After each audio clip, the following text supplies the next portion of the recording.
Now, US President Donald Trump says the talks between the United States and Russian officials in Saudi Arabia were very good and that he is now more confident of a Ukraine peace deal.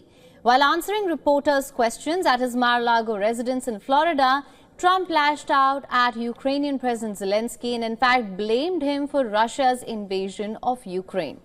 Trump increased pressure on Zelensky to hold elections, which is one of Russia's key demands, and criticized the Ukrainian for complaining about being frozen out of talks in Riyadh.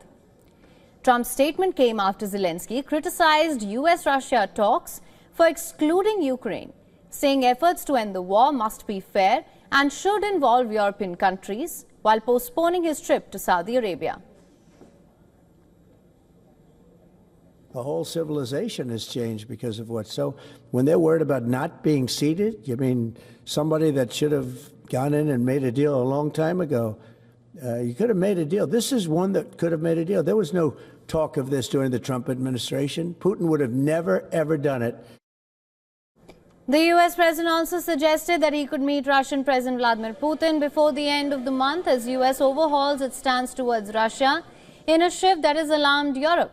Trump, however, said that he was all for European peacekeepers in Ukraine if he can strike a deal to end the war. He cited the example of France and UK, who he said were willing to send peacekeeping forces to Ukraine. However, cleared that the United States would not contribute because it's very far away. Meanwhile, Russian Foreign Minister Sergei Lavrov has said his country will not accept peacekeeping forces from NATO countries under any peace deal, following the high-level talks with the United States.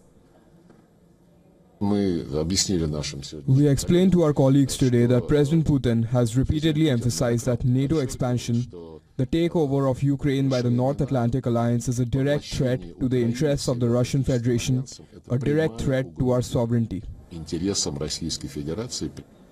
Now, after the meeting with the Russian delegation, US Secretary of State Marco Rubio briefed his European counterparts on social media.